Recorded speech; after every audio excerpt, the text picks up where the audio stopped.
Tinseltown podcast.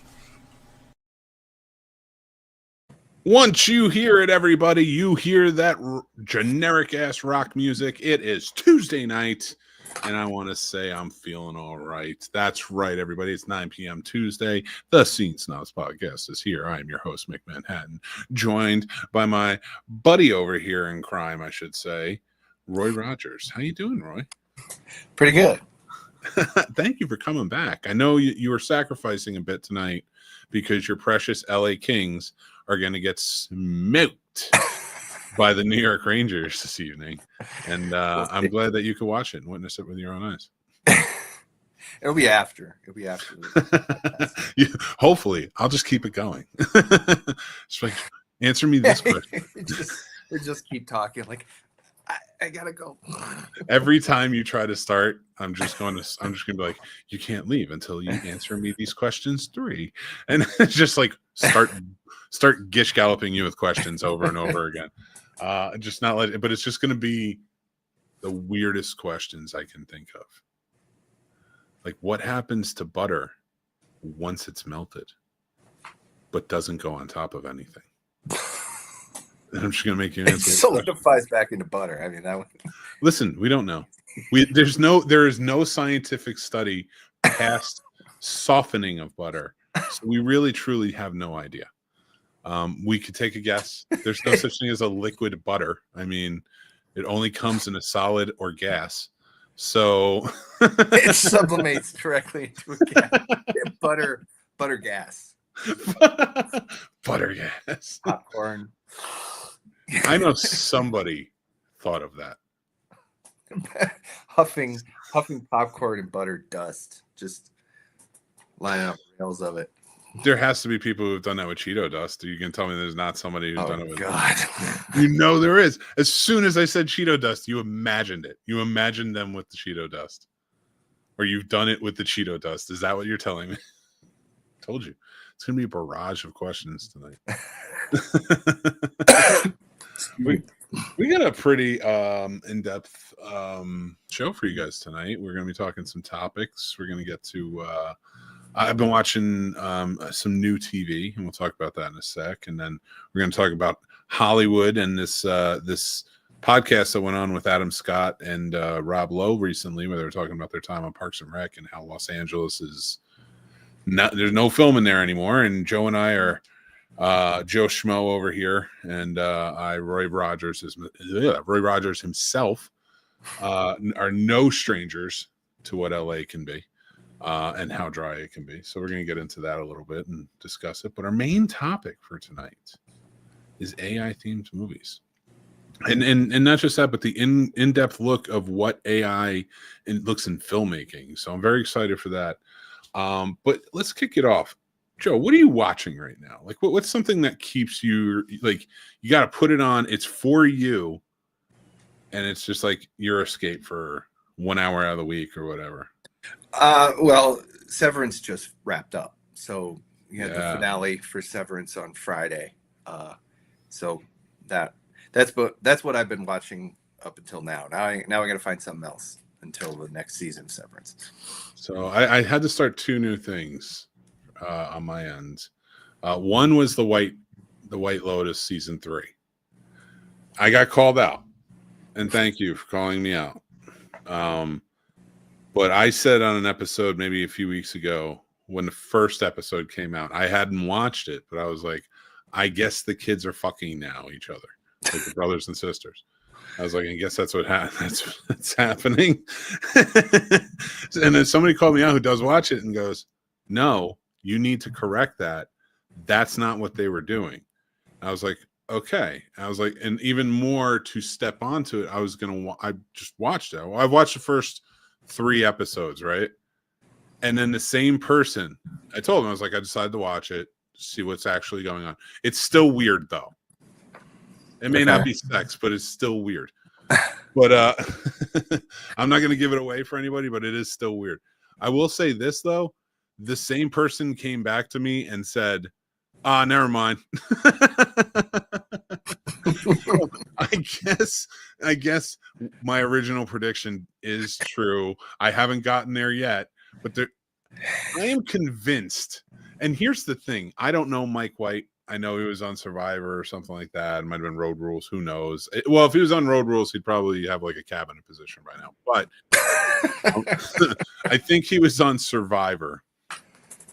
And I don't know if he was well liked. I don't know if he won. His name's Mike White. He's a filmmaker. He makes The White Lotus. He writes and directs every season. And I am convinced, and after only watching 3 episodes of season 3, and that's it. And this is complete and utter bias, I guess. Although I love it. He doesn't, there's nothing happening.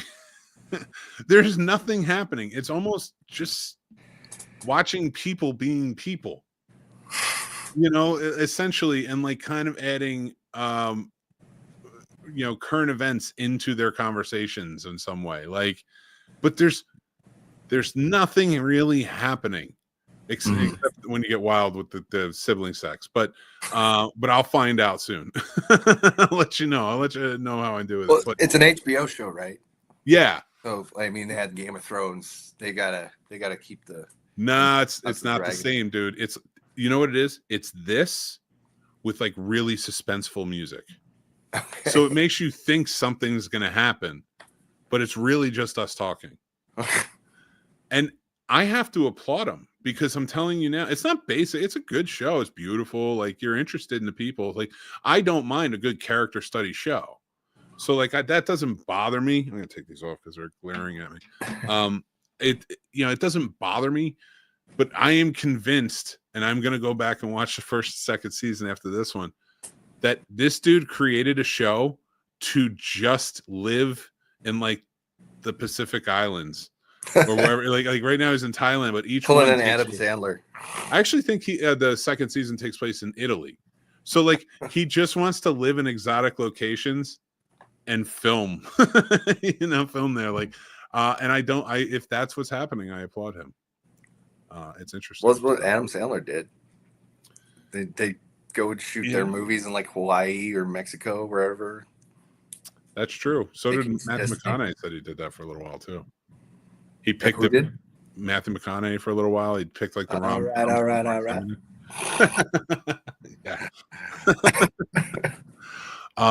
Yeah. So like I'm watching that, and then I started watching Adolescence. Okay. New Netflix show that just came out. It's about a little, and again, these aren't spoilers, because it's not a whodunit. It's not like, are we going to figure out what happened?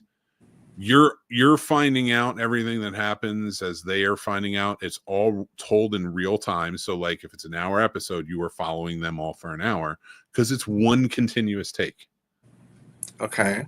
And it's wild. And the whole show kicks off with the police raiding a house and arresting a 13-year-old boy for murder. Yeah, I think I saw it. Yeah. I haven't seen this show, but I've seen the.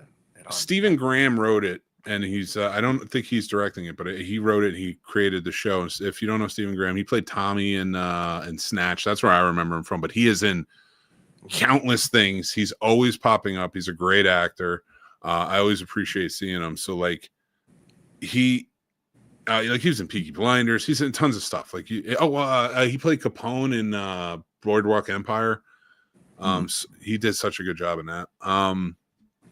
But anyway, he's in this. He wrote this and directed it. And I don't know if he directed it, but he wrote it and created it. I know that. And it took him a few years put together. But basically the whole story, like I said, each episode is 4 episodes. All of them are one take. All of them are different aspects of the investigation. Not the investigation, but the arrest to the investigation that follows that, trying to find the murder weapon, things like that. Into the child psychologist trying to figure out if this kid should go to jail for the rest of his life.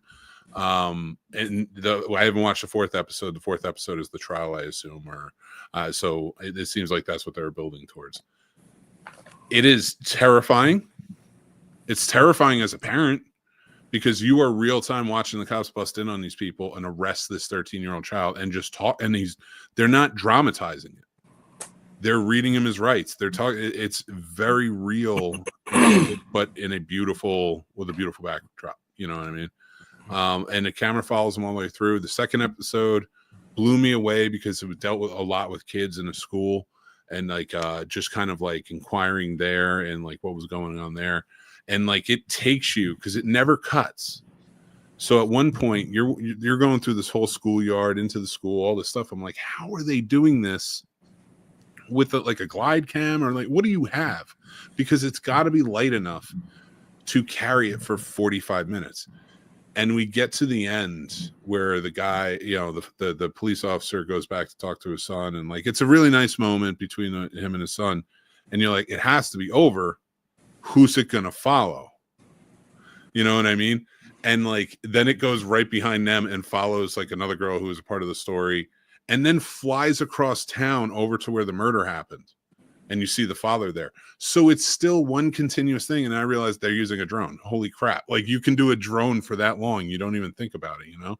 It's incredibly staged, really well done story, incredibly acted, especially the kid who plays Jamie. I don't know his name, but he is the kid who gets arrested and is going to jail for this murder. But like, yeah, he incredible acting. But over the course of the investigation, you find out that it's really an in-depth look at incel culture, and how this young boy who, and I'm not justifying the crimes in it or anything like that, because he stabs another 13-year-old girl because she didn't like him, and like he's triggered at certain points, and they do this really in-depth psychology appointment with a court-appointed psychologist to come in to just sort of like speak on his sentencing and like what they think. And it's just this really intense and fearful what do you call it, encounter between these two characters, this 13-year-old boy and this woman who is clearly terrified but holding it together. And it's it just is a really, like, I'm watching it with my son because he's 13, and I wanted him to kind of like, if he has any questions at this time, to like talk to me or talk to his other parents and stuff like that, and like kind of like, let's talk it out. I don't want you to feel this way, because this kid is clearly insecure, and you see that a lot with incel culture, right? It's based mostly on insecurities and like defensiveness of protecting those insecurities from like being shining. And I you know, I'm not going to speak for you, but I can speak for me. I don't know how many different type of like that in incel culture there are, like the different types, but like even when I was young, like you got it wrong most of the time, like movies, TV, you know, how you were supposed to act around girls, things like that, like what made a man, stuff like that, like, you know, quote unquote. And you know, it's one of those things I think about where I'm like, yeah, I was roped up into that. I was roped up into that culture and stuff. It wasn't an angry culture for me, it was more of a pathetic culture on my end. You know, but like I see that, and I see like where I came from, and like thankfully grew from, learned from, and continually try to learn from, you know. And I will tell anybody who's like feeling these insecure feelings, just personally, any young man out there, it is so much nicer of a feeling when you work on those things. And I mean, like, maybe talk to a therapist, maybe really work on these insecurities, coping with things, stuff like that. If you have a traumatic background, really trying to work on yourself, it will lift you up. Yeah, it will help, and it will make you feel better. And honestly, like, I don't understand. I never understood treating women like crap. You know, I'm not saying I haven't had arguments, not even with my girlfriend, but like with women, like, of course I have. Like, I mean, yeah, like you're gonna have arguments, but like it's not the same. But like what I mean is, like, I never felt the need to like talk shit. I'm not saying there wasn't locker room talk, things like that, but like, yeah, I never felt the need to be part of that. Is painting women as, you know, this monolithic bad. They're all this way, and recently I've been seeing some posts on Reddit about this particular thing, or some person who was kind of trolling incels, and it's been kind of amusing but it's really kind of gut wrenching to see somebody who seems to genuinely believe this crap that they're talking about. It's like they're trying to logic. You don't understand. I'm going to prove to you that you're supposed to date me, and it's so weird. And the culture of it is that they're constantly like the analogy I've heard of is the barrel of crabs. Have you heard of that? I've heard that term. Yeah, you have a barrel of crabs, like fishermen, and they put all the crabs in the barrel, and the crabs can't get out because they're constantly pulling each other back in. Like they can't get up. That I did know happens. I didn't know. But I've heard the term. So yeah, and that's it. That's the analogy people put forth towards with incels. Is like anytime any incel is on these forums, these spaces on the internet, and being like, maybe are we the baddies? And they're like, no. And everybody just piles on, telling that person that, oh, if you leave, you're weak. It's a cult. It's like a cult. I know. And it is, and I do. I got to agree with you on something, because I understand it. I think like we grew up, and it's weird. I think we grew up at a time where our male role model heroes weren't like. I feel like my brothers' role model heroes were the Arnold Schwarzeneggers, the Sylvester Stallones. I'm not saying I didn't enjoy those movies, the Jean-Claude Van Damme movies, things like that. But I feel like our heroes were more quirky guys. They were the guys that were just like, they weren't uncool, but they weren't just the coolest. It was kind of like telling the stories about the guys like us who didn't quite know how to fit in all the time. And but treating it with some sympathy instead of saying like, oh, everybody else is an a-hole because I don't understand how to talk to people and they're all wrong, but even I would say like, but the guys like we grew up in movies and TV looking into were like brooding, or they were this or they were that, and like that was what was impressed upon us. So when it got to a point, I think it grew, especially reality TV. It grew into this festering hate of like, why can't I have what I see?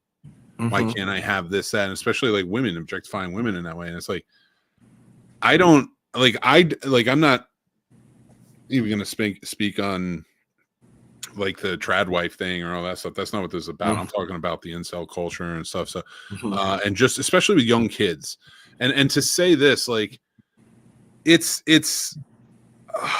is break free from it. I know your insecurities and stuff like that. It's tough, and you don't want to believe they're insecure, and you want a logic that you're right compared to everybody else.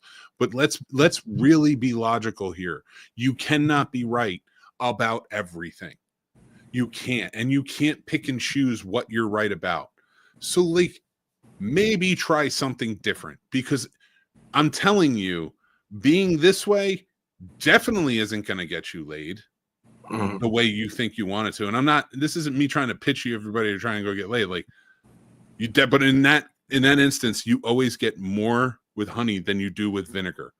Always. 100%. Be sweet, be kind, be genuine, and you will always get like more sweet than unkind. All right. And it's in that I just learned about this 80-20 rule from the show, which is like 80% of the women only like 20% of the men. That's bullshit. Oh, yeah. The hypergamy. It's bullshit. That is a belief based on The Bachelor and other insane reality shows like that say like all of these women only want like one guy or this, or he has to look like this, or he has to be. I am telling you, first of all, that isn't real. None of that's real. Those women on that show are not real. That isn't even who they are. When they're off, they fart. When they do all this crazy stuff, they tell jokes, they have fun. That's not even who they really are. And that's a shame, because I bet they're all really cool people if they got to be who they are. And I bet you'd like them more. Like that's the thing, but that nobody wants that. So guys, especially young guys who are feeling this, maybe give it a try. I don't know how it says. I'm not trying to. This isn't political. This isn't anything else. But like, if you're feeling this, you're feeling anger, you're triggered by this stuff when it comes to masculinity, maybe turn off a John Wayne movie and turn on a Jimmy Stewart movie. Get a different look at a man. Mm-hmm. Get a different idea of what a man can be. I definitely say watch Ted Lasso. That's a great show, and you should be softer, because let's be real, especially the guys who are maybe our age, a little younger, dads out there, stuff like that. Who do you want your sons to grow up to be?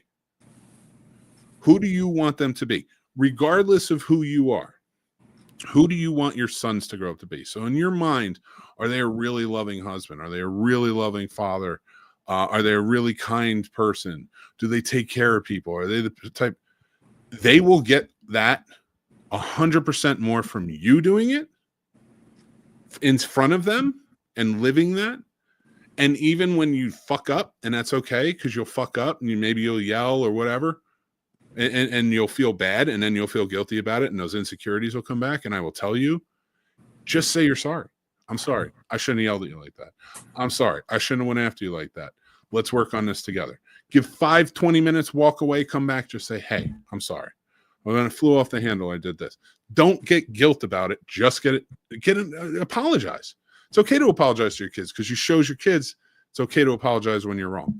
Mm-hmm. So I'm a firm believer in that. So if any of you are listening out there, if I could have gotten through to even one of you, I hope I did, because this culture it's hard to watch. It's hard to watch young people go through this. Mm-hmm. You know, like it's sad. And it's sad that like girls have to go through this and just be terrified all the time. Yeah. And speaking for all the girl dads out there, like that's me. Yeah. Like, who do you want? Like I think that girl dads should be the type of guy they want their daughter to be with one day. That is something that I think about when I get frustrated with them, and I might fly off the handle sometimes, but I kind of remind myself, like, would I be okay if she was dating some guy, 10, 15 years down the road? Would I be okay with a guy talking to her like that? Should she be okay with being talked to like that because I talk to her like that?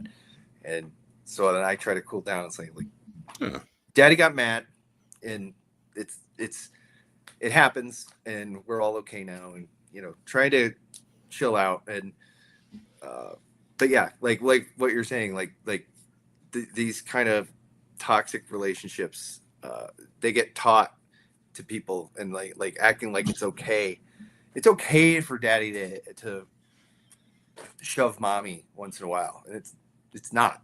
It's never okay. But the kids see that, and then they grow up and they think, oh well, my dad punched my mom once in a while. It's okay if my husband does it to me. Like, no, it's not. It's not. We gotta break those cycles instead of always pointing to, like, oh well, it was tough when I was a kid. Like, yeah, we should be trying to make it not so tough for our kids. And keep that, just to add a little bit more to that, to keep in mind, like, and I know a lot of people who have been through that, and the guilt of like having maybe hit their wives or things, or their partners and such, or even their kids at times. And like, I'm not defending anything. I'm not, but like, I have seen a pattern of generally when it ends in divorce and the guy is on his own, that guilt gets to him, and it either goes down a dark way or they start to find help. Mm-hmm. In some fashion. Hopefully it's mental health help, because that is important. You need to learn how to cope with these things and forgive yourself and give yourself grace over time, especially when you're seeking out that type of forgiveness. And that's not a spiritual thing. I'm talking about just within yourself. Mm-hmm. I will say a lot of times they get into second relationships and it's not the same. Mm. Just do that now. If you feel guilty about it now, make up for it now. Go put yourself through do the work. Get out of doing that now in your first marriage with your kids and all this other stuff, and let them see that work. Let them see what you're putting in, how hard it is, but you're willing to do it for your family. And no matter how it turns out, keep working for better. Always. You can come back from anything. If you're alive, you can come back to forgiveness from anything. I do believe that. So like, and I hope it doesn't create these types of cultures that can really hurt. But you know where this was filmed? Where what was filmed? Adolescence. Where was that filmed? I don't know, somewhere in the UK. Speaking of the Oh yeah, it wasn't in Hollywood. Back to segues. My great. So, guys, our second topic tonight, we're talking about a dying Hollywood. So, like we said, Rob Lowe and Adam Scott were just having a conversation on a podcast, and I sent it to Joe, and we were kind of talking about it earlier. And I cannot wait to hear more on your points. But we both lived in LA. I mean, even back then, I mean, I'm going back 15 years. 14, 15 years. Yeah. But it was just, even back then, productions were moving out. Yeah. They were spending out, and you spent some more time there and, working in the industry and such. What do you think about Hollywood and its trend now? Well, like the way it kind of is now, is there with the streaming boom just a couple of years ago, particularly with COVID, like everybody was streaming, and so it was like suddenly all of these streaming platforms were popping up, and they all wanted new shows, and it was a big boom, and it's popping now. The bubble is popping, and that comes from the strikes that happened. And there's tax incentives all over the place, which is it. I worked in VFX, and we had already gone through these struggles and the hullabaloo about tax incentives and stuff. And I'm living in New Mexico now, which was one of the places that had this big VFX tax incentive. And you can look at this.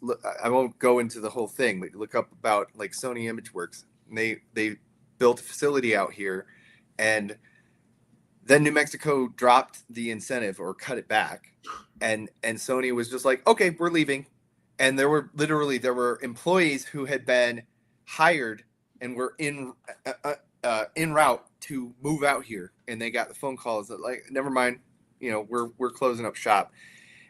That they had already sold their condo or broken their lease of their apartment, ended their old jobs, and they just got screwed trying to come out here. And so this has all kind of happened in VFX already, and it's really frustrating. But now it's happening everywhere, and it's a confluence of these the pandemic, the bubble, the strikes, and all of these tax incentives all over the place. And people keep saying like, oh, California should be, and they talk about it in that clip that, oh, California should have competitive tax incentives. But like, I've already had this discussion in the VFX world, is that this is not an industry that should need tax incentives. No. They're making millions and billions of dollars doing all of this stuff. They don't need like handouts.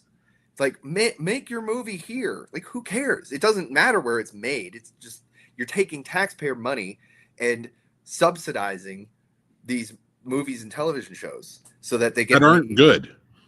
Yeah, well, it doesn't matter if they're good or not. It's just, we got California had a lottery system, and because I remember I worked on Teen Wolf, the TV show, and I remember us getting like emails being like, oh, but Teen Wolf, we won the lottery this year, so we're going to do another season. Like, so you were just going to cancel the show if you didn't get the tax break? I mean, like that's what's so infuriating, is that like, all of these shows, you have all of these passionate people behind them that want to do all this creative stuff, but you still have these bean counters who are just like, only getting one yacht this year.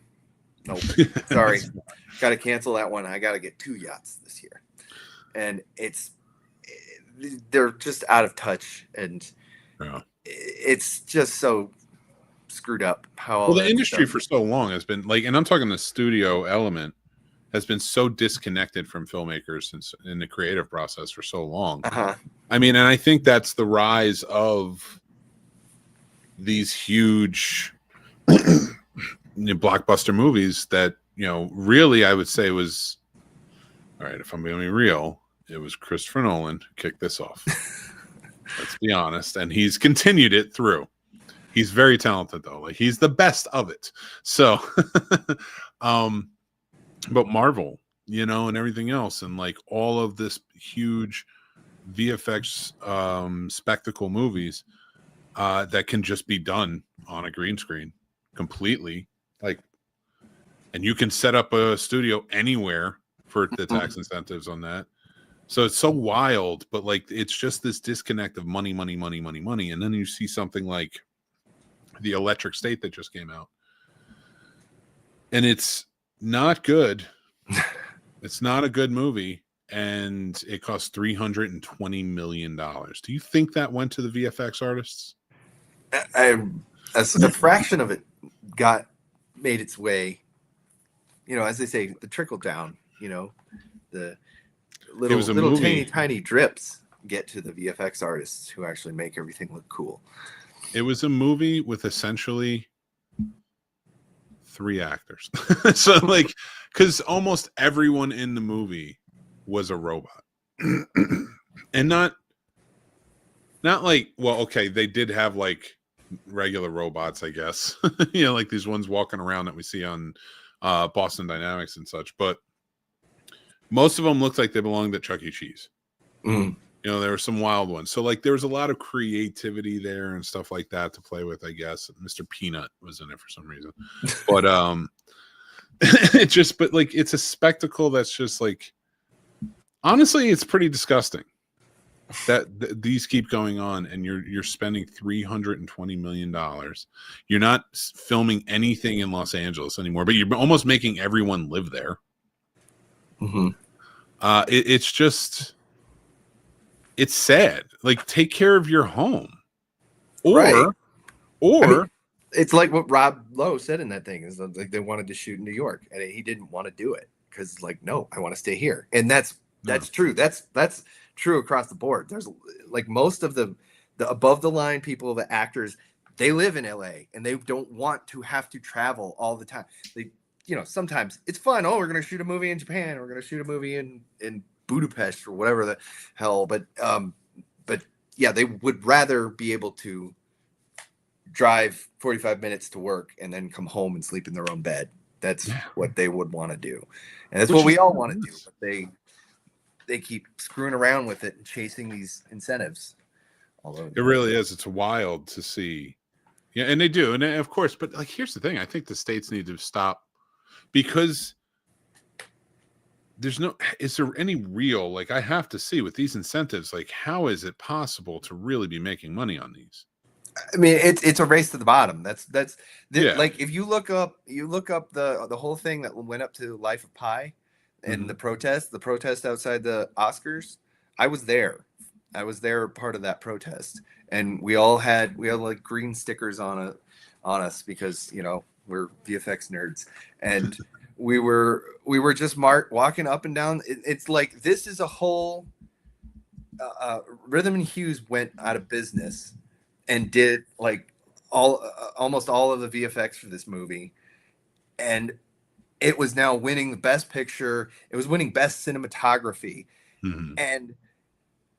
but the VFX artists who did it are out of the job now, and the company that put it all together is going away, and it's happened to us, and now it's happening to everybody else. And I'm not saying that, and it's like, oh, you made your bed, now you're sleeping in it. I'm like, the VFX people, we knew that this was coming down the pike to us, but I don't want to get too far off the subject, but there's a little bit of tech bro streak in the VFX world, and we believe that, oh, if I'm so good at my job, I'm not going to get replaced. I'm going to be the one who's going to, my contract's going to get extended, or I'm going to get put on staff. And that if you lost your job, it's because you're not good enough. And so there was all this shtick about, there were incentives. They're in here in New Mexico. There are ones in Vancouver. There's stuff in Georgia, and there's stuff all over the place. Australia, UK, they have their own too. But we were like, I lost my train of thought. What I was saying, we were thinking it wouldn't happen to us. There was too many of us that believed it wasn't going to happen to us. And there was one thing that I said about a place that I worked at. I would bring up to people who would say, like, if we unionize, they'll move our work to another country. And then we unionize. And you know what they did? They moved our work to another country anyway. Yep. So it's like I watched us appease the bean counters, the money people, and they don't care. Like, they don't care if we like, oh, we're going to cooperate, not unionize. Oh, like, okay, cool. Thanks for doing that. Well, we're going to send your job to Vancouver anyway. And I don't know why people just, there's just too much of this whole "it won't happen to me" mentality. And no, it's not. Fuck you, I got mine. And that just sucks. Yeah, I mean, that's going around a lot lately. Yeah. I get it, man. And honestly, the more like, I remember the visual effects artists, just like, it is amazing to me that the visual effects artists aren't more revered, especially with the movies that are coming out, that just cinematography is not really a thing. Mm-hmm. And I'm not saying that for everything. God, no. Like, I mean, listen, cinematography is still well respected, but like, you don't see a whole lot anymore, not in the mainstream, not like the solid cinematographers that but you're seeing more and more like of the down and out amazing VFX artists who are kind of just like, they're still being railed against. Mm-hmm. They're not being paid what they were properly owed. That was something I used to see on Reddit all the time, and I'd always get to the thread way before I could ever get my comment out there. But people would be complaining about some shot and some show, like Walking Dead. There was the deer, and everybody thought the deer looked really, really bad, or like Sonic the Hedgehog when the trailer came out, and they were like, "Oh, these look so bad. I can't believe the VFX made it look so bad." And like, I didn't approve it. I did. The producers and the directors and the executives, those are the guys who approve it. Yeah, I know, right? If my design could have looked amazing, my shot could have looked great, but then they want to stick their fingers in it, and then they screw it all up. But the audience blames me. Mentally, they blame me. But it's got to go through all of those guys before it gets to your eyes. In fairness, yes. But that first Sonic is a bad one to pull on. It because is. that was that guys that made it like that. The visual effects guys who made that for them, even as like a, hey, is this what you were looking for? They should have never done that. I mean, I wasn't part of that process, but I imagine I've been in kinds of processes like that. I have worked on shots where the shot that you saw, if you watched the show that I was working on, and the shot that you saw, I wouldn't put it on my demo reel. But there was an earlier version that I was proud of, and they just noodled the hell out of it and turned it into crap because somebody had it in their head that it has to look a certain way. And I'm like, it looked perfect 3 versions ago, and now we're out of time, and you've messed it up, and that's the version that gets finaled. And I would. They can't go back to and be like, "Here, can we get that other version back in?" You know what I mean? And you think they would do that, but I mean, I think I've seen situations like that too. And like, oh, they went back to the better version. I see it. I can tell they went back to the better version. But there's a lot. I don't watch the shows that I work on much anymore. If we were living in a better world at the moment in this country, and I don't say that lightly, like if we were living like a year ago, states could benefit from the decline of LA and offer grants and incentives towards independent filmmaking, which I know they do on a smaller scale, but offer the chance. Like, it's almost like going into business with them, like offering these grants and stuff like that, and being like, if you use our local, we'll also offer these incentives and such. Like, take advantage of the local artists that are wanting to do this. But that was the idea. That's one of the people that would advocate for those VFX incentives, and be like see, we can be competitive. And the idea is, in theory, that you subsidize the industry, and then they establish themselves here, and then you can kind of wean them off the incentives, because now we're established and you're making good money and blah blah blah. Mm-hmm. But New Mexico was an example of what happens. They cut the subsidy and they just took off. They didn't even, they just left. And they didn't, it wasn't like, we have an established revenue stream there. We have facilities and we have employees and we have ourselves established there. We don't need the subsidy anymore. Now we can make money and everything's good. But it's like, nope, you're turning off the free money spigot. All right, we'll leave it. And so they're not following the incentives in good faith. They're not like, oh, you're going to give us some tax break to. I mean, it happens in every industry, like Amazon. Oh yeah, I mean, put a distribution facility here in your town, and we're going to make all of these little towns. Like, how low can you get our taxes? And then they're suffering because now they've got this giant facility that's a big drain on all their resources in town. And well, I'll go off for days on that. No. Let's change up gears a little bit, because I'm glad we talked a little bit of VFX especially. But I wanted to talk about AI. You know, the strike was last year. A lot going on with it. And AI was at the forefront in a lot of it. You know, AI taking over. People are afraid that AI is going to take their jobs. It's becoming more and more, I don't even know how to put it, like spectacular in a way. Yeah. You know? And you know, just in the way that it's kind of coming together and evolving in each turn and learning. Except for Grok. I don't understand what's going on with that one. But you know, like ChatGPT, like that's a good one. You know, there's others as well. And I think it's like, for me, I think in everyday life, like we had to learn computers. I think that's what we're going to have to do with AI. We're going to have to learn to live in a world where AI exists. I don't think it's going to be this big thing where AI takes over and like we're going to be. I mean, I think like if we're going to be like enslaved by anything, it's not going to be AI. Like, right?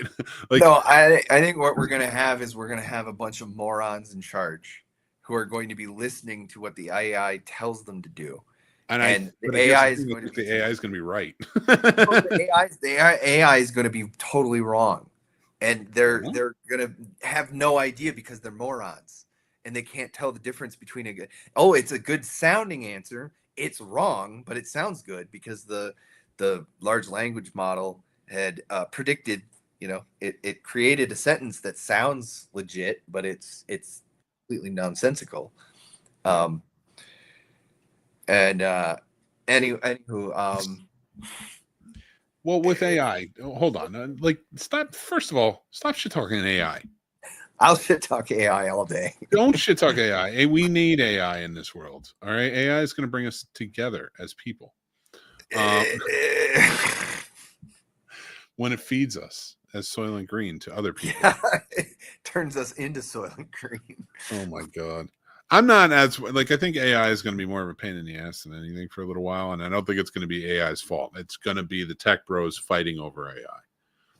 It's going to become this weird industrial fight that just we're going to miss on all cylinders with it. Like, because these guys are, I think it's more the guys running it are idiots, and AI is going to like self-correct. I'm not saying it's going to be in our best interest. I don't know. I heard a story a couple of months ago about I believe it was an airline, but it was a company that decided to try to replace its entire customer service department with AI. And it was a disaster. They laid off like 1,000 people or whatever it was. And they replaced it with this AI. It sucked. The customers hated it. It was terrible. It was giving people bad. I mean, I've Copilot, Microsoft Copilot has given me wrong answers to questions I've asked it about things. Oh yeah, but you can't remove the human element. That's the thing. But those people got laid off. They're not backing down. They're not going to say, "Oops, we screwed up. Let's hire everybody back and have a human customer service thing again." No, they're going to just like, "What's the Band-Aid we can put on here?" Because we're already saving these millions of dollars. And it's like, well, I got my second yacht, you know. But none of that can sustain. I mean, none of this can sustain. It's not a sustainable system. The system that we have is not sustainable by its fundamental, you know, how it works. Like this infinite growth is not going to work, and it's not going to work, and it's all going to collapse if we don't figure out how to make it work for everybody instead of just work for a handful of buttholes. That's fair. Yeah. Now, in the film industry, how far could you see? Like for me, I think it's going to bombard quite a bit at first. I think it has already. I think there's been a lot of flying under the radar, using AI to complete scripts, things like that, to complete maybe shots, stuff like that. There was some stuff that we did that this was before the strikes that and I didn't work on this, but it was at the company I was working for that they did do where there was an actor who was not available. They needed to reshoot a scene, and the actor was not available, and he signed off on it. He consented. They didn't like just do it without his consent. He signed off on it. They had his double was available, and he performed the scene, but then they used AI to do that deep fake, and they replaced his face. So they put the actor's face on it. But those are those kinds of things that like kind of led up into the strike. It was like, well, what's to stop them from doing this? Making movies when you're dead, like Peter O'Toole or Carrie Fisher. Well, and that established way back at Back to the Future 2, when they Crispin Glover had sued about using his likeness in the movie, and at the time it wasn't established. There wasn't a precedent for it. Like they were like, we have the archived footage, we can use it, but then he was like, no, you can't just use footage of me in the movie and then say I'm in it. Yeah, so there was a legal battle about that, and that kind of set some precedent, but that was back in the 80s. And now we're like like with, you know, the DC movies, that Superman, they had Christopher Reeve and George Reeve and oh my god, and all of that. The de-aging is getting out of hand. Yeah. It really, and like it's not as like what bothers me is like, so I understand that AI is going to be an important tool. I think AI can probably become an important tool, especially in the technical world, to maybe, you know, help align cameras, right? Or like maybe pull focus, like, you know, like I'm not saying take away from the first assistant, you know, like not the first assistant, the camera operator. The first AC is the puller, the focus puller. Oh yeah, first AC pulls and the second AC loads. So that was the worst job. I hated that job. I liked loading. I hated pulling focus. It was I didn't mind like operating. That was fun. Yeah. But but once my eyes started to go, I was just like, all right, I can't really do this anymore. And I refused to get glasses until like December of last year. So let me give you your glasses back. Yeah, thank you, man. I appreciate that. I was just, you know, I was waiting for it. And so for me, I think that AI could be an awesome tool. I think if you don't use it in the way that I know Hollywood is going to use it. And this is what I'm saying, because there's going to be a bubble that bursts there, just like the algorithms with streaming and all that other stuff. There will be a bubble burst where people are like, I don't want AI entertainment. Oh, it's already happening on YouTube. I see it a lot. I've seen some videos, and they're good videos, but you can tell that they used some AI stuff in there, and the comments are like, don't use AI. Do you know? It's true, because it's like you could pay $100. Oh, I know. and have an artist out there do the thing that you used there. Get a real person to do it for you, and it's just so much better. But anyway, dude, when I was doing my videos, like I do the classic film reviews more so now than ever, but if you go back to a lot of my other videos where like I did a lot of filmmaking videos that were about different periods in time, like I talked about the McCarthy trials and the blacklisting in Hollywood, the Hollywood 10 rather, things like that, filmmaking history, stuff like that, film history. And I would like, you know, it would take a long time to cut this together. It would take like a week or so of just like focus on that to try and get it done, cut the way I want and such. And some people were just like, we're using AI to do this. And I'm like, no, you know how hard that was? Mm-hmm. And then you go and you see somebody else do something similar with AI and you're just like, it kind of hits you in the heart a little bit. Yeah. It really hurts. So I get it. But I do think like when we're writing the script and such, I use AI to help me organize my stuff. AI is great for that. I put it in, we write it, put it in. It's a tool. It's a tool, but that's what it should be. Yeah, but you can't buy 1,000 hammers and expect the hammers to build all the houses. You still got to have people to operate the hammers. You need people to operate the AI, and you need people to make use of all this stuff. And it's just they just want to cut people out as much as possible, because you know that if you have a population that everybody is unemployed because they've all been replaced by AI, they're going to definitely be able to afford things to buy, to pay for TV shows and movies and stuff. I don't understand. Like, sometimes it feels like a forced, like they're trying to force natural selection. Well, yes, some of these people are like social Darwinist types. But at the same time, eugenics. A lot of them are doomsday preppers. So yeah, they live forever. And I'm not saying that a forced natural selection is a good idea by any means. It's eugenics. It's basically what it is, and that is what is happening. Oh my God, we're getting the eugenics wars. You just said that last week, didn't you? I think I just came. Then we got the eugenics wars, then we got Civil War II, and then World War III, and then First Contact. Yeah. And it's like 80. Like, I will not be here. We're like 20 years. So we're like 30 years behind. So yeah, that's fair. But democracy had a good run. We managed to slow down Judgment Day. Oh my God, man! Oh my God, Judgment Day, dude! I can't physically stomach the news anymore. Yeah, I know.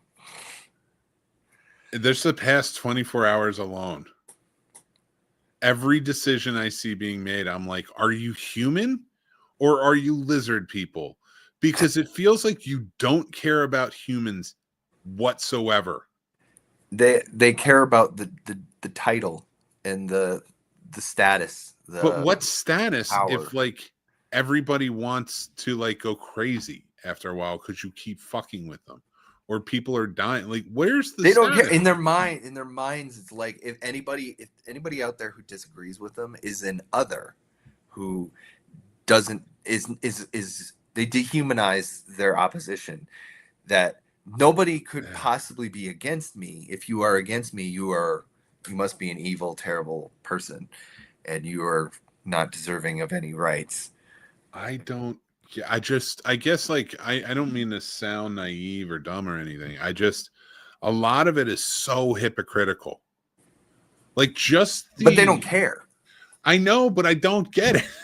I guess I don't get it either. It's the circle. It's the circle. It's the snake eating its tail. And was it Ouroboros or whatever? Ouroboros, yeah. So, and I don't mean to cut you off, but I gotta just say this for my own brain, just to make sure that it doesn't explode. My brain is good. I didn't agree the first time when it was like Obama's this, Obama's that, like he's not even from this country, he's blah blah, and it was everything they could, and then it was Hillary and the emails, and it was Hillary. And listen, I don't like the Clintons. In fact, Democrats, you want some advice? Stop touting them out like they're heroes. They're not. They suck. A lot of us don't like them comparatively, especially to Trump, who they were friends with back in the day. Like, cut it out. So like when she popped out again this year, I was like, oh fuck, man. I was like, every time she shows up, it's just a problem. But like, she's not a strong-willed woman who made things happen against all odds. She snaked her way in on every sense and like backdealed. Don't. Anybody else, fine. Don't. Not with the Clintons. Do not. I'm not sticking up for that. It doesn't make me MAGA. It just makes me a realist. I can't. And him too. The way we all joked about Monica Lewinsky is disgusting. And I say we. I was a teenager. I did it too. It was disgusting. Disgusting. And horrifying. And I'm sorry for any jokes I ever made. You know, and I stand on that. I learned from this shit. But fucking the emails, man. That was a big deal. That was a big deal. And this the chat group. I mean, yeah, it's nothing will happen. It's always rules for me, rules for thee and not for me. That's the way they think. That nothing will happen. Nothing will happen. There will be no accountability on this and no assurances that it will never happen again.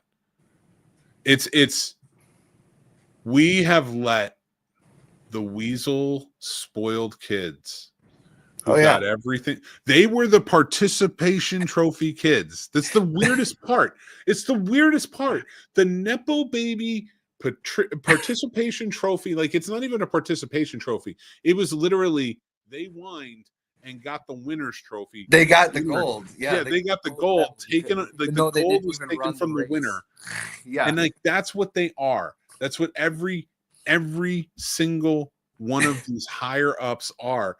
And like, again, I've said it before. It's Mean Girls trying to be. Right now, I thought it was Mean Girls trying to be Bond villains. I'm starting to think it's Mean Girls trying to be The Sopranos. I have no idea anymore.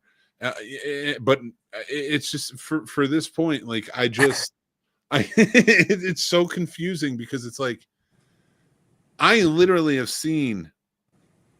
seen people who worked with Pete Hegseth at Fox News say, "Don't we not remember what he said like about Hillary?"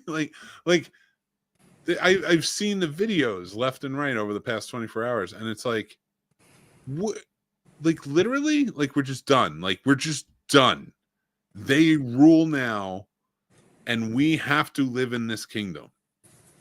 I'm not asking for any other reason than I just need to know at this point, because it seems there's a lot of apathy coming from different people and different. Oh yeah, you know, you know how they everybody kind of breaks up in a group or something. Well, and there's a lot of people thinking that both sides are the same. That. I mean, they're not. Yeah, they're not. And the thing is like with me, I'm like there are elements where they're more alike than I would like, and in that case, I'm not going to pick a side. I'm going to say they're both wrong. You know, but there were when they voted on the CR, there were people who aligned with Republicans or MAGA who were so mad at the 9 Democrats who voted to keep the government open.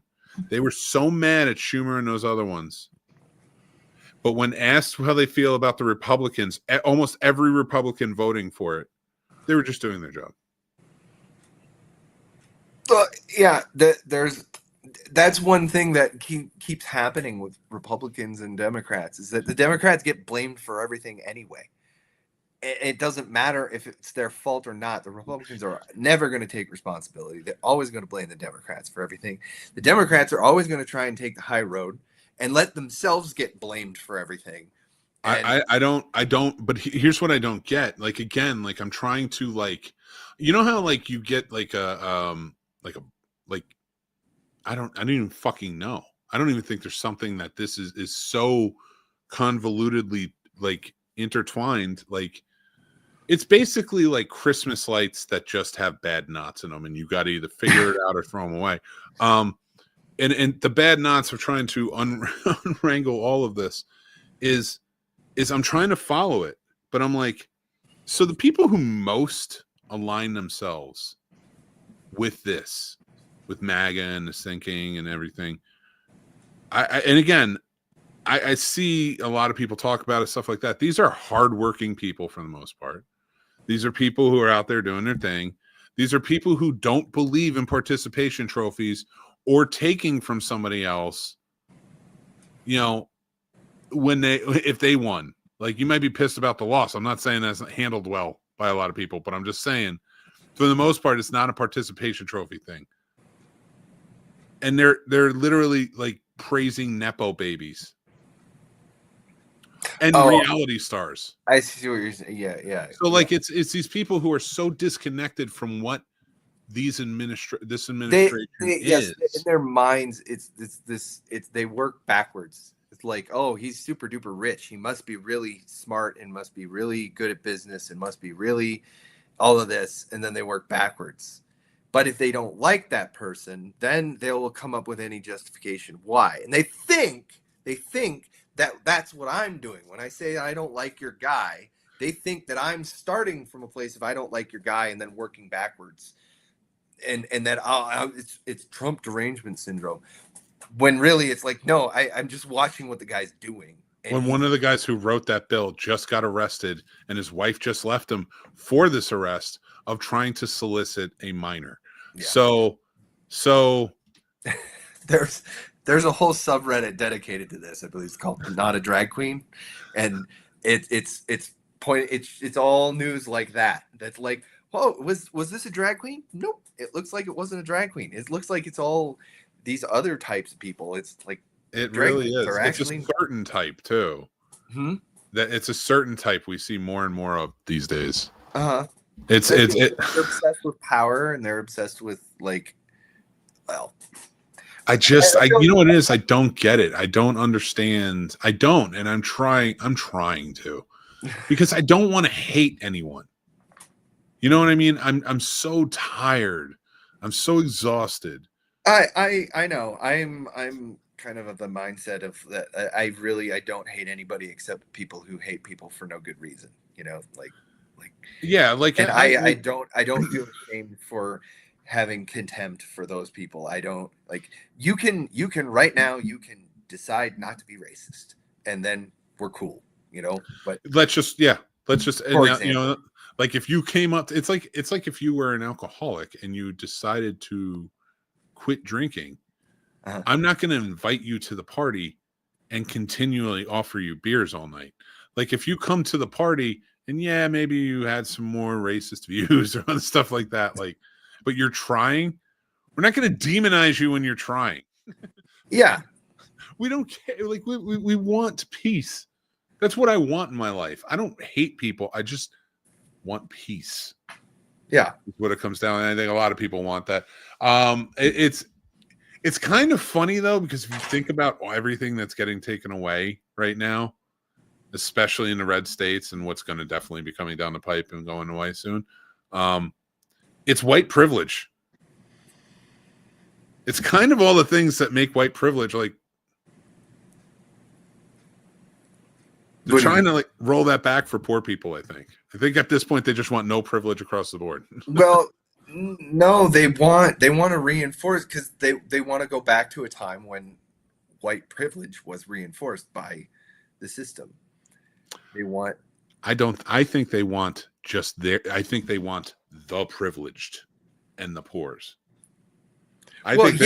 Yes, but they're doing it. They've got their ammunition for doing that is to tell the poor person, you know, I believe it was Lyndon Johnson who said that, you know, like it's something like, if you can convince the lowest white man that he's better than the highest black man, he'll give you all of his money. You can just pick his pocket or whatever. I forget what, but it's such a stupid. It's talking about the effectiveness of racism, and that's using to get on the side of the guy who's there. You got some guy in Alabama in a trailer who's got nothing going in his life.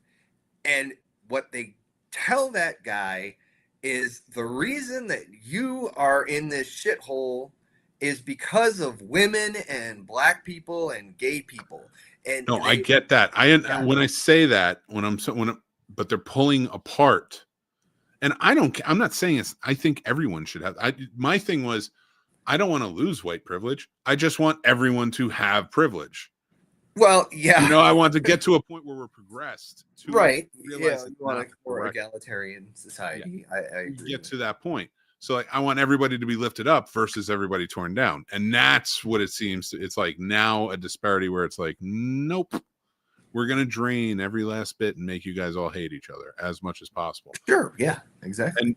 And oh, holy hell, Florida, with your labor laws, ending your child labor laws, or trying to end your child labor laws, because your workforce is gone.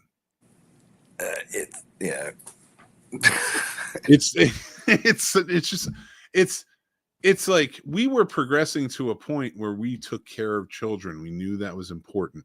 And now we are watching the party where a lot of members of that party or within that party or identify as that party are being taken away for hurting minors in some way, shape, or form, are tearing apart the Department of Education, are tearing apart anything that can help children in any way, shape, or form. And now they want to put them to work as quick as possible. They want just indoctrination. Like we're stripping we're stripping the American dream away from the chance of anyone. The thing we're doing to the migrants is it's on, like, I don't know, we're treating them like cattle. And it's like, and I know I'm realized when I say this, I'm like, it's so heartbreaking. And now I don't care if you're watching, you're listening to this, and you're sitting there and you're like, oh, his heart goes out to. If you are, don't watch and listen, because you have no heart, and I got no time for you. That's the peace I look for. I got no time for you, because that's how you think. And until you're willing to change your heart, like the famous David Lynch saying, change your hearts or die. And I'm happy to have those conversations, because I knew somebody in my life 22 years ago who had many conversations with me and put up with my bullshit, but still talked to me. And it didn't happen right away. It still took another like 7 or 8 years for it to crystallize and for the things to fall into place correctly. And it kind of, if they're conversations, but they're not conversations. Well, yeah, it's screaming at you a million questions, and if you can't answer them, you're just wrong. Well, like you don't even get to answer. If you're willing to have a conversation, if it's a conversation, you want to sit down, you want to actually answer questions and listen. You have a good faith conversation. Yeah. Yes. I'm tired of it though, because you even see it now, like with the panels that go on in these committees where they're just like, I can't recall, or no, or just blatant lies, and it's just like, it bothers me. It bothers me that this is what America is turning into. And I'm going to be honest with you. It has been breaking my heart. It broke my heart when he was announced as the winner. It broke my heart when I saw as many people as I know vote for him. Over everything. Like, I don't care if you in your mind were thinking like this, that, or the other. This is what we're going to get, just like the first one. What bothers me is who this person is and who the people that he surrounds himself with. I did not have a childhood where I felt protected or safe. Right? I grew up in whether you want to believe that or not, I don't give a shit. But I did not. And my whole childhood, I did not feel safe. I always felt defensive. I always felt on edge because I never knew what was coming.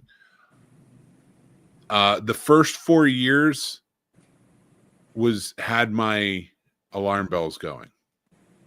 I was just like, this is not right. This is wrong, and I could speak out, but I didn't feel that. Since January 20th, I have felt that same feeling as I felt when I was like poor abused kid. And I use that term loosely. Like, I'm joke more like hyperbole than anything else, but like not the abused part, the poor part about it. It doesn't sound like you're being you know. No, true. I mean, I've been open True. about it. That I'm is, open about it for me, not about anybody else. But my point that is like I feel that every day, and I'm a 43-year-old white man. mm-hmm. I can't even imagine. Like I fear for the people I care about, my friends who immigrated here. I fear for the people who didn't just immigrate here, whether they came here illegally, and I don't know. I don't ask. But I do know people who have green cards, and that's a scary thought that they could be taken away. You know, and just because of how they look, just because Mm-hmm. they may have a tattoo, you know, or this or that or whatever, or, you know, just because they're a different skin color. I just like, I wish I could wrap my head around it. I wish I could figure it out. I don't understand how we can be so cruel and unkind and disgusting towards anyone and why we would do that and then still praise Jesus. And I'm not putting this on Jesus. I'm a spiritual person and I have faith. And that's me. And that's where I'm at. I'm not a religious person. And Christianity has been so convoluted and pulled into some kind of bullshit that it's not recognizable. So when there are people out there being like, well, not all Christians are like this, it doesn't matter. You hide under the same guise. Whether you want to take it back or not, change your name. They can change global warming, the climate change. Maybe it's time you did that with Christianity because it's not working. Mm-hmm. Because the bad guys took the name and they ran with it. And they're running under it. You need to do something new if you're not like this and show people like that. But I'm telling you now, this is disgusting. This is inhumane. What we are doing to people, and we are doing this because we're all Americans. And yes, we're protesting, we're fighting. We may not be for it, and we may be against it. But there are a lot of people who are American who aren't, and we got to get through to them. And I don't know how to do that. And the fact that this urgency and this, even in me, I can't even imagine what it's like in so many other people who aren't me and don't have my privilege. Mm-hmm. So I'm sorry for whoever's going through that right now. I do understand how you're feeling, even on a smaller scale, but we're going to go back to entertaining on this show now. We did pontificate. I got one last thing right here. I got this new quote. Yeah. I made this, put it up. What you got? It's a quote from Martin Luther King Jr. that says, "We must all learn to live together as brothers, or we will all perish together as fools." And I think that's a good quote. And good quote. Like a lot of good quotes back here, but that's the latest one, and it pertains to what you're saying right now. Yep. Well, we are going to go to our next portion, our top 5 countdown of AI movies. We're going to kind of motor through these because we talked a lot tonight, and we're glad that you joined in. We're back. We just came back on the 18th, so thank you guys for joining in. Producer Paul has been working his ass off, in his regular job, so we cannot wait to get him back on, hang out with him as well. But let's start with number 5, pal. You ready? Let's go. All right. What is your number 5 AI movie? I had 2001. That's your number 5? Number 5. Because it's not a movie I've watched a million times. I enjoy it, but it's very good movie. But I'm looking at it like these are my favorite movies. Right? That's fair. All right, that's fair. My number 5 is Her. I enjoyed this movie. I liked Spike Jonze and Her. No, I'm just kidding. Oh, shut up. With Joaquin Phoenix, Scarlett Johansson. I think it's one of Joaquin Phoenix's better roles in more recent years, and people will argue that because he's done some pretty epic roles, but I think he just did such a phenomenal job with this one. Scarlett Johansson was good as the voice of the I can't remember the name of the AI, but what I thought was funny, and it was kind of compared. Somebody did a comparison. I don't know if this is true. I don't know what works with it, but somebody said that after Spike Jonze and I think it was Sofia Coppola broke up, they were dating. Or they're married or something, they broke up. She made Lost in Translation right after. And that makes sense because that is that fits that tone. And that Her was made 10 years after. And that's a testament to how men and women deal with breakups. Mm-hmm. He's 10 years later thinking about her. And right after she's, she's living in it. And I just thought that was very cool. And like, it got me, I saw that and it got me thinking about this movie. So that's my number 5. Okay. Way off base. Number 4. What's your number 4, Joe? My 4 was a Short Circuit. Short Circuit's a good one. You said that to me earlier, and I was excited for that one. I'm actually kind of mad I didn't think of that. I thought of him as more of a robot than an AI, but he is. But he's alive. Johnny He 5 is alive. Johnny number 5. Well, is he AI or is he lightning operated? That's the whole thing. He became sentient. He's AI that became sentient, and he wants no disassemble Johnny 5. No disassemble Johnny 5, especially number 2, because we need a hero. My number 4 is Ex Machina. I thought this was a brilliant little independent like thriller. Well acted. It was a lot of fun. But like these are 2 good choices because I love yours too. Racist Fisher Stevens. He's not. I'm not saying he is. I'm just saying like that was doing the brothers. Yeah. I think I missed one. Oh, I did. Here's 3. There we go. Out of place. So, what is your number 3, sir? It's very on the nose. It's AI. I did not like that movie. I was not a huge fan of it. But it hit me at the right time. I don't know. It was something about it that I really enjoyed it, and what I love about AI kind of stories is thinking about. I love Data in Star Trek, right? I love this idea of this kind of consciousness, not quite understanding what it's. I mean, we as humans don't understand what the hell we're supposed to do with ourselves half the time. I think is a great avenue for exploring what that feeling is like. Is like there's a robot, this robot kid who wants to be a real boy. It's kind of like Pinocchio, but it's like, well, anyway, I don't want to go off on too much of a tangent, but I do. I mean, I have my criticisms of the movie, but for the most part, I enjoyed it. He'll be a real boy one day. It's okay, Jim. You'll be a real boy too. Yeah. You like it because it's a continuation. It's like Data finally getting his humanity. Yeah. And then years later, you watch Picard season 3, and you're like, all right, that works. I still am trying to figure that out. But all right, so that was your number 3. My number 3 is The Matrix.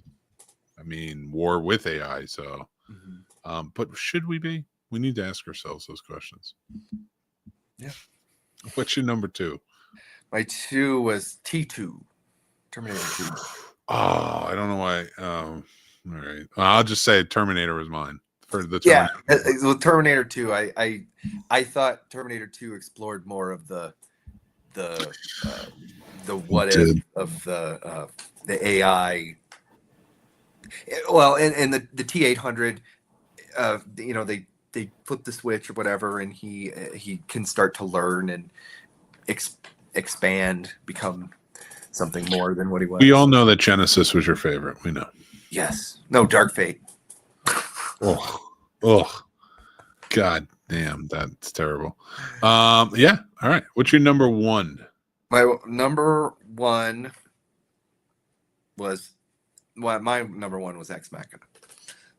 That's a good one. Mine was 2001: A Space Odyssey. Ah, we kind of like. Oh, I don't think my number 5 was her, but yeah, like yeah. And the reason being is because for the time, that was a terrifying version of AI. Mm-hmm. Before then, it was always very sci-fi and hokey, usually represented by a robot. On this list, an honorable mention, 2 honorable mentions I want to say is Blade Runner and Blade Runner 2049 would be in 1. But The Day the Earth Stood Still, Gort, is essentially an AI being. I thought about that one, but it's still an alien race, right? That unleashed. Listen, if Data can be AI, then they can be AI, right? I don't want to hear it. He was his own race. But yeah, that's the 2001, I think, handled it beautifully. Mm-hmm. And then if you pick the best, my favorite representations of AI, Data would definitely be one of them. Stuff like that. I didn't do that list for this, but these movies definitely, when I think AI, they stand out to me. So 2001 was a good one. Kubrick always too. It's always beauty. But that's our top 5 list of AI movies. Thank you guys for watching, and then if you listen to it earlier, we talked about AI for like a few seconds and then pontificated for like 30 minutes. So we appreciate you just keeping on touch with that. I should cut those clips and put them as our there we go. This bald eagle tastes bad. Or this bald eagle tastes bad, rather. So, but if you're watching this as a clip, go back, check out the full podcast. We have big conversation. We got in depth with a lot of stuff. We appreciate you watching and listening. But let's get on to our final segments for the evening. This is going to be my review of Snow White. Snow White. That's what it was. Not really. Not even. It doesn't really work. Like, she was great. I don't particularly care for Rachel Zegler. It doesn't bother me that she's not some pristine porcelain doll looking woman. She was fine. They even kind of gave the reason she has a stupid haircut. Like, they gave me a reason, and I dug that. I was like, I'm into this. I was like, the queen had her haircut off, so she looks like a little uglier comparatively. I dug it. They gave us a backstory of what happened to her dad, what happened to her mom, what's going on, who is she? I don't know what she was talking about when she said this is where like girls save themselves and there is no like boys to save them. There is, and I'm pretty sure he was Robin Hood. They never actually say it, but I'm pretty sure that they had merry men and everything. One of them had a bow staff. It was, yeah, they were there. So let's get Was he a fox? He was not a fox, but he was he was a sly devil. I'll tell you that much. Well, you just wait. I'm sure they'll do that live action version of Robin Hood eventually. Wouldn't surprise me. Yeah. Sorry, I didn't mean to cut you off. You continue. You're not wrong though. Like, they're gonna do a live action. That's like my favorite Disney animated film is that Robin Hood version, and my second favorite being Pinocchio. And I saw what they did with that. I didn't mind it as much, but at the same time, I was like, this is so unwarranted and unneeded. That was the Zemeckis one, right? Yeah. Yeah. So like, it had some things that, you know, you appreciate, those little Zemeckis tropes that are there. But Ziegler in this, amazing voice. She sings the songs really well. She did fine. Like, they didn't give her great dialogue to work with, so it wasn't like she was nailing everything. You know, she was just, but she was fine. She carried the movie. I didn't mind. She had a good back and forth of not Robin Hood. But here's what I don't get. I guess the not Robin Hood guy and his merry band of whatevers were the guys that we saw in the picture originally. We're like, oh, they're not doing dwarves, they're doing these guys. It was them. They're like a band of thieves. Stole from the rich. And he wore a green hooded jacket. like it was all green. Like set up a spin-off movie. It was it could have been. It really could have been. But like, that was like the love she found or whatever. I was like, fine. Here's where it gets tough for me, and that's why it's at a 2. The 2 is for the songs with Ziegler were good. That's it. Some scenes with her, you know, I like the sets, things like that. Like, it was nice. It felt very Disney-fied. I don't think it was needed, but they made a whole big stink about not having little people play the dwarves. I guess because whoever the fuck said something. I don't know who. I think it was Peter Dinklage, but I'm not 100% sure, so I'm not going to go after anybody about not using her or exploiting them. What we got, I don't get. What we got looked like the Polar Express rejected elves. And they were trying to shoehorn them in. Like Dopey looks like Alfred E. Newman from Mad TV. Or not Mad TV, Mad Magazine. And that, not a little bit. A lot of bit. It looks exactly like him. But terrifyingly, you know, because they're trying to make him look human. And like, all of them just have giant heads like they're playing NBA Jam 1996. And it's just it's so troublesome as I'm watching this, because I'm like, these aren't the cute elves that I knew, but they're singing the songs, their voices are good, and they're dancing around, and it's fine, but it's horrifying at the same time. You know what it looks like? What was his name from Masters of the Universe? The one they replaced Orko with? Gwildor. What is it? Gwildor. I've seen that movie about 6 times, and I can never remember anything except Tila. Tila I can remember. But remember you got me that for my birthday one year. I did, didn't I? Mm-hmm. Yeah, Masters of the Universe, baby. See, like I said, like I remember it. They look like him. They look like him. They look like Gwildor. But like CGI versions of him. Uh-huh. Big heads. Then I don't know. It just didn't work for me. It was scary at points. Not scary like I was like, you know, but like scary in the sense uncanny valley kind of thing. It's like, this is unsettling. Yeah. Like, this is just, I don't want to look at this. Mm. They had a little person in the merry group of thieves. Why couldn't we have more? What was the point? Like, what? I don't even want to get into that. The worst part of this movie, and this isn't a political statement against Israel or anything else, is Gal Gadot.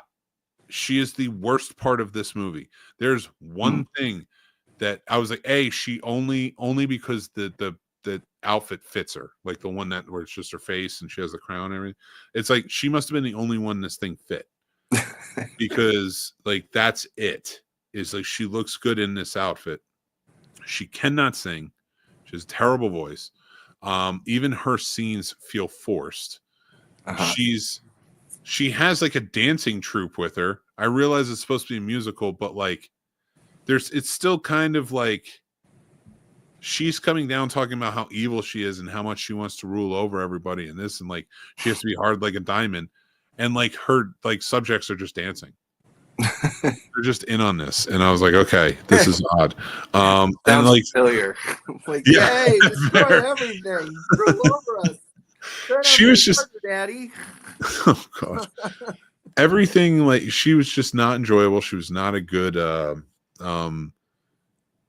she just wasn't a good adversary. She wasn't a well-written villain.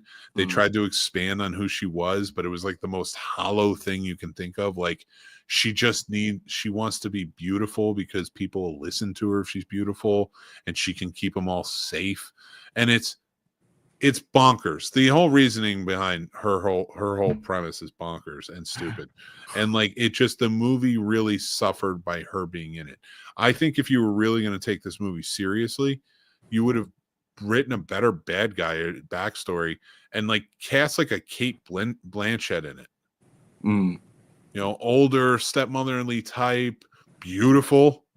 Had a movie come out the same weekend as you and she looked phenomenal. So like, you know, if you're thinking about beauty, and I can understand, no offense, I can understand half of what she's saying. I can't understand Gal Gadot when she is like pressing or singing and things like that, like really like high dialogue, ready to go.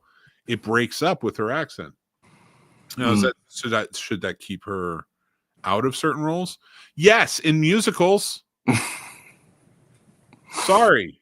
Well, I mean, speech. They do speech and accent training all the time for actors. If they did it in the Israeli dialect, I'm sure she would be fine. And that's not putting her down or her, you know, her dialect. But it was like, this is a musical. You're singing, and you're the main villain in Snow White. You're singing. Like, it's gonna happen. And it just wasn't up to task. I don't know how this movie got made the way it did. I don't know how this movie ballooned to where it was. I gave it a 2 because I could tell people who worked on it hard. And Ziegler was good. I give her credit. She was very good in it. Other than that, when it's streaming, I would say watch this. Like, there's no point in going to the theater to watch this. There's no point in paying to rent to watch this. It's not. I would almost, like, I think James said back here, the 2019 Lion King is still the worst. I'd almost disagree with you, because at least that was basically the same story.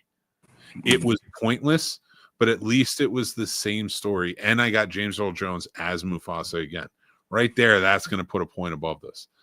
Yeah, it just overall was just a tough movie. And I don't want to talk about it anymore. So if you watch it as a clip, go watch the whole show, because we got a lot more coming.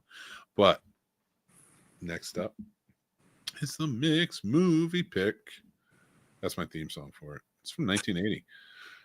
And remember, everybody, we're doing Women's Appreciation in Film Month, and we're picking classic films that really show the wonderfulness of women and who they are. And this is one of my favorites. This is a great comedy. Dolly Parton's first role, the Queen of Country. I love Dolly Parton. And Jane Fonda, Lily Tomlin. Lily Tomlin's one of my favorite comedians of all time. Like, she is so funny. And I have warmed up to Jane Fonda. And now I just want to say this, because I know a lot of people from back then who hate Jane Fonda. Let it go. That's all I'm going to say. Forgiveness is divine. Let it go. Because this movie is worth the watch. Dabney Coleman's great in it. It's a lot of fun. It is about 3 women in the workforce who have a horribly bigoted and sexist boss. And he is, just giving a hard time to them all the time. So they kidnap him. And that's where I'm going to leave you. I'm going to let you watch the rest if you haven't seen it. But make sure to check out on Thursday my Snobs Film History Classic Film review of 9 to 5.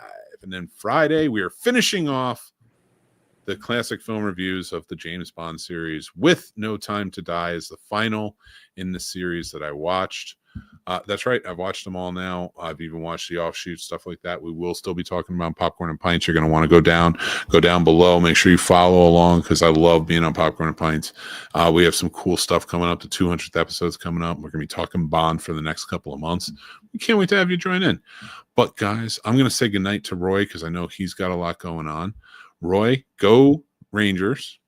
I appreciate you being here. Hopefully you can be on very soon. But sure. I'm gonna let you go while I close out the show. But I'm not gonna let you go. But you have a good night, Roy. Thank you. All right. Talk to you soon. I'll see you later. You guys can check out Roy and all of his great movies. You have to go find them, though. That's what happens. But guys, thank you again so much for joining in. I know we kind of went all off and stuff like that. It's crazy times, and I do feel that in times like these, where I know people who are going through some big things, some big feelings, and I worry about them and stuff like that. So, and there's a lot of what's happening in this world is affecting a lot of people in my life, and I see it every day. I see how it's happening. So I do feel it is important to speak out. Now I try to limit it as much as I can on here. I'll do updates on TikTok, stuff like that, on top of the movie stuff we do. But that may be going away soon, so who knows. But of course, I'm on here kicking it here, doing the movies, but we will be talking about stuff on the podcast to kind of keep things going, keep relevant, keep our opinions out there, and keep people aware of what's happening at different times. I want to say thank you guys for watching.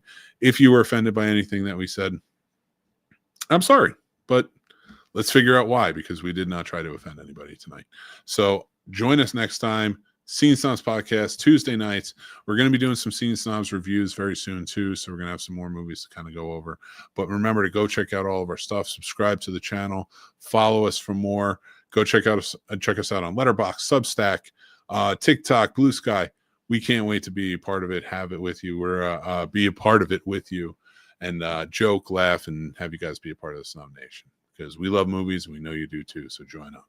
All right, everybody, until next time, I'm Mick Manhattan from the Scene Snobs. Remember to be kind. Be kind to each other. Be kind to yourselves. If you can go out every day and just be a little more kind towards each other, it's going to go well. It's going to go big. Get up in the morning. Be kind to your significant other. Be kind to your kids. Be kind to your parents. Be kind to whoever you can. And, foster those relationships and your friends and stuff like that. Be kind to your own mental health. Take care of yourself, because that's important. Treat yourself when you can, but treat yourself to, you're keeping yourself, mentally stable. It's tough times, and I get this. So make sure you work on yourself. That's important. And until next time, make sure to be classy, and I will talk to you guys very, very soon. Bye.